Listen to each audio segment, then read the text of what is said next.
When's the last time you heard that kind of quiet? You'd think it'd be scary, but it's not. It just leaves you at peace.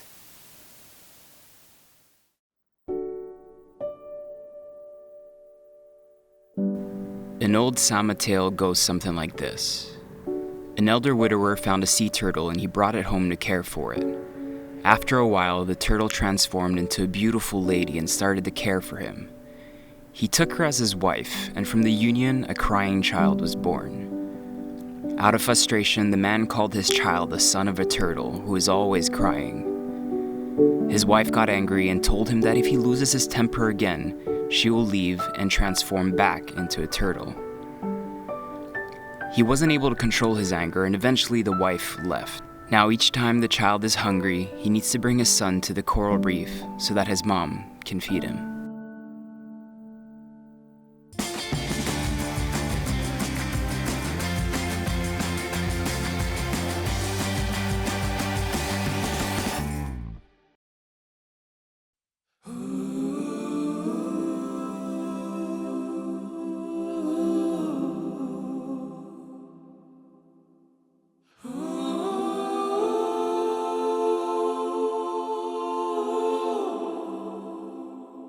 The Sulu Archipelago is a group of islands in the south of the Philippines which don't have the best reputation.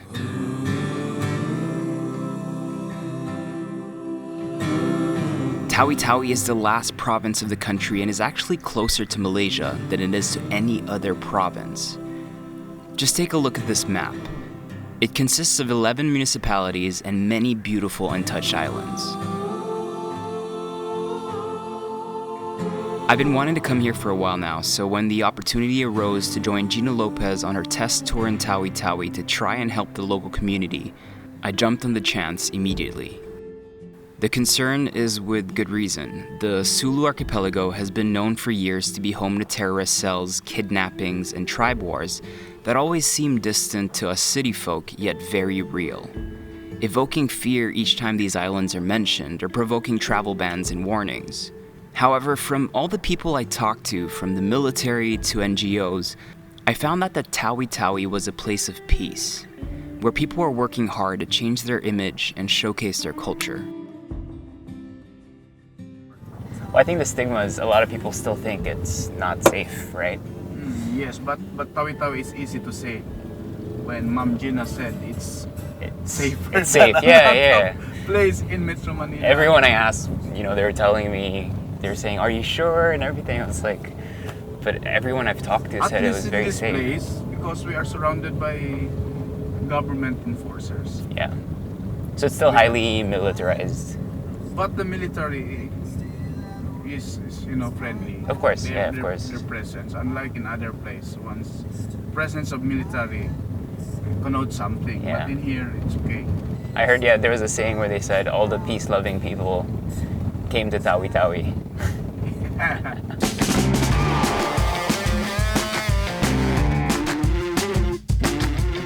Currently in Bongao, I really did not expect this. The city is extremely busy. I thought we were going to a tiny island. We're basically we just need to take out some cash, and then we're heading to the islands. It should be fun. The archipelago is filled with stunning islands that all feel like local secrets. Since we didn't have much time in the region, we focused on Simunul and Sangay Siapo Island, but there are so many more to see. Alright, so currently on our way to Simunul Island, and we're riding a really cool reconstructed lepa. When the Sama Bajaos were mostly nomadic people, they would do absolutely everything on these kinds of boats, from eating to sleeping. I think it's a really kind of cool and important cultural, historical thing to know.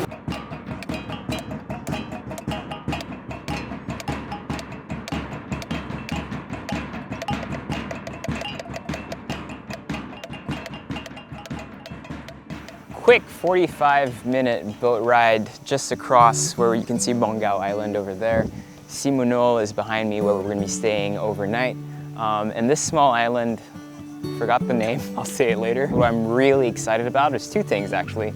The food that's about to come out, and they're not cooking it here, they're bringing it from Bongao. They prepared apparently a feast, the mayor put this together, and it's probably gonna be extremely scrumptious. And after that, we're gonna go diving. And diving here is said to be super pristine. They kind of crack down on dynamite fishing, and now it's just, you know, the coral reefs and everything have life, and always there's gonna be that balance between the good and the bad, but apparently here it's absolutely beautiful. Dito po tayo ngayon sa Shapu Island. That's the name which of the is island. here in Simunul, Tawi-Tawi. We prepared a lot of food like simantis. Locally, we call it kamut. We have also the sea urchin, lapu-lapu, and then kilawin. Yes. Yellowfin na kilawin. So we have also the blue crabs here. And also, we call this one kutambak locally. I don't know what is that they call it in English. We have also locally we call it sambal guling. This is made out of? This is made of shrimp paste and also dilis. Then we have also the mi goreng. This is actually the staple food of the Bajau. Yeah. Ice candy? No, we call it It looks puto. like ice candy. We call it puto. Can I but try it's made of Yellow jelly. cassava. Ah, okay. Yellow cassava. It looks like ice candy. So it match with. Oh, it's sour. Yeah, if you want to eat this one, it should be the perfect I eat it with that, match. okay. Yeah, I'll do that later. perfect match. I don't know, I'm just excited to eat now. Okay. We can start. Okay, I am absolutely starving, so I'm gonna dig right in. I'm gonna try first the sea urchin. It's a strange color. If you kind of take a look at that. It's like reddish brown. It's like stewed, I want to say, but it retains kind of its texture. Try the mi goreng, which is basically kind of like a local version of pancit, or mi goreng from Malaysia. Quite nice. What do you expect? Whoa. Like the spice level on that is pretty good. I'm actually liking this. If all the food's gonna be spicy while we're here, it makes me happy, man. Kilawin, pretty standard. Nice and fresh, actually sweeter than what I would expect. So they probably add some sugar in there. Then we have the fish that they were talking about a while ago. Not quite sure still what it is. Very meaty, lots of texture. And finally, we have the crab. Not as spicy as I expected it to be, but quite nice. And it's cool, it's completely full. I'm gonna dig into that later. But what we're all here for is for the sea mantis. So it's kind of like a cross of a lobster and a shrimp. Sorry, the smoke's getting in my eyes. That flavor is so good. I actually think it tastes more like a lobster than it does a shrimp. If this is the start of the food that we're gonna get in the region, I'm gonna do this with my eyes closed. It's gonna be delicious and I'm gonna be really happy.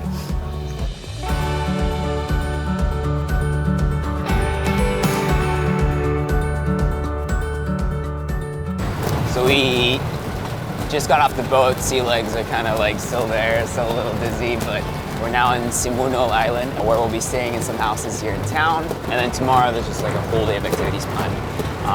So yeah, I'm pretty excited. Pretty tired, pretty excited. The area is mostly inhabited by the Sama people, and I use this term in a very general way, as there are lots of various subgroups with their own distinct languages. Usually, people will identify themselves as Sama, followed by the island they are from. They not only live in the Sulu Archipelago, but can be found in Sabah, Malaysia, or in Indonesia. From our discussions, there are two main groups. The Sama de Lael, which are sea nomads who used to live primarily at sea on wooden ships, who now build their houses on stilts. And the second group are the Sama Dea. Dea meaning inland. However, it's best to ask the person you're talking to which group they associate themselves with. The term Bajau seems to stem confusion and tension, so I personally don't use it.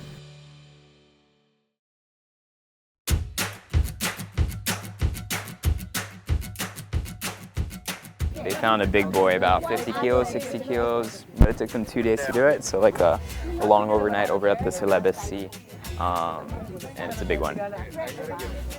That's impressive. Very unique from the rest of the Philippines, people here are primarily Muslim mixed in with their traditional beliefs. When the rest of the country was being taken over by the Spanish, this area held up longer. The island of Simunul is actually home to the oldest mosque in the Philippines, constructed in 1380. So these are the actual original pillars from that mosque, all the way from the 1300s, which is pretty impressive. And then the mosque itself has been renovated about 4 times already.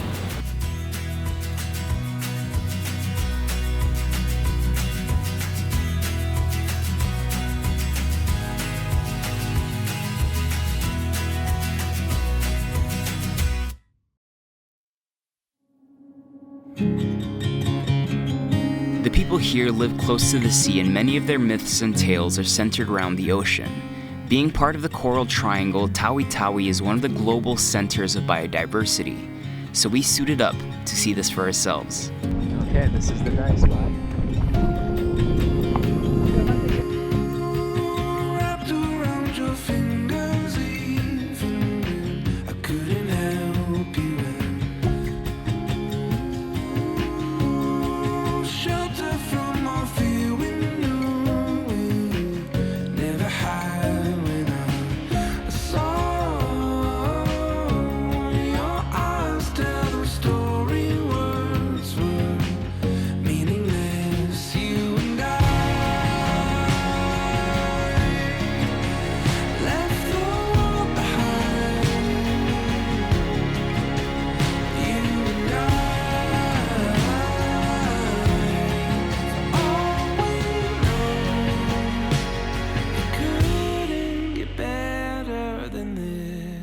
Fishing and seaweed farming are the main sources of revenue on these islands, so we woke up early at 3 a.m. to go out into sea with Manang Ronnie.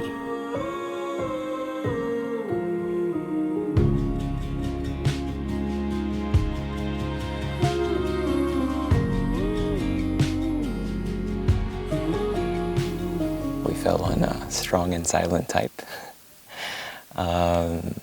So he's basically just preparing a long line, and then he had about 4 hooks in one line, and then he's using octopus as a bait, which he's hooking up, and then he has a makeshift sinker that goes all the way down, and kind of the long line just goes. And then what I found particularly interesting is he uses his leg and his foot with a paddle to kind of steer the boat in the direction he wants. But this is insane. Like, it's really cool. It's dead quiet.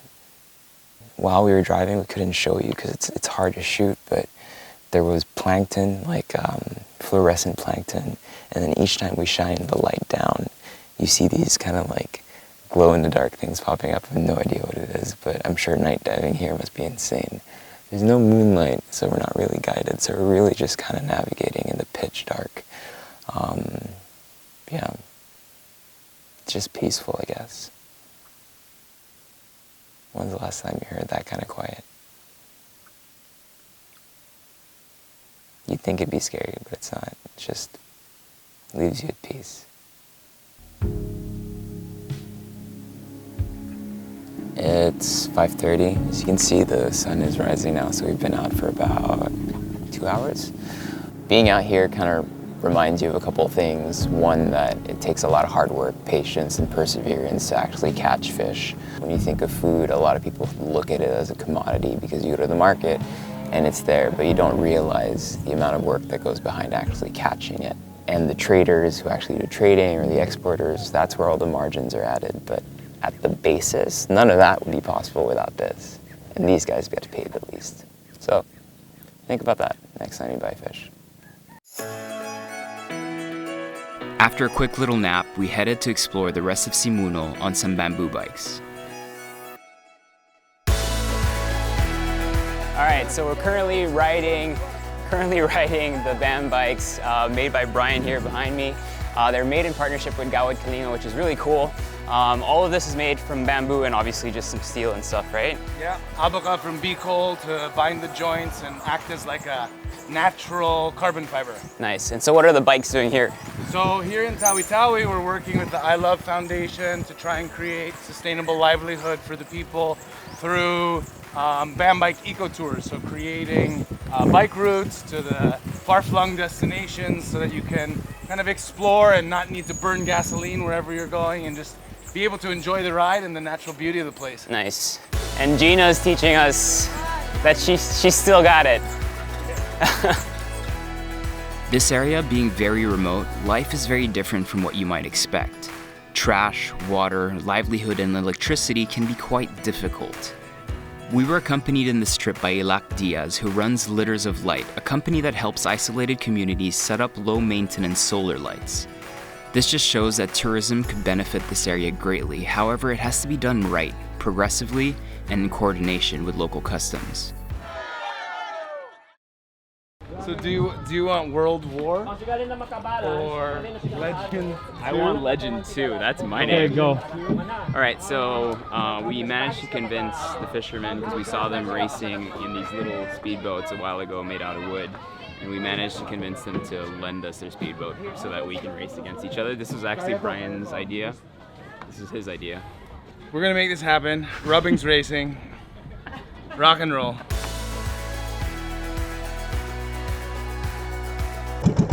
It's a terrible idea.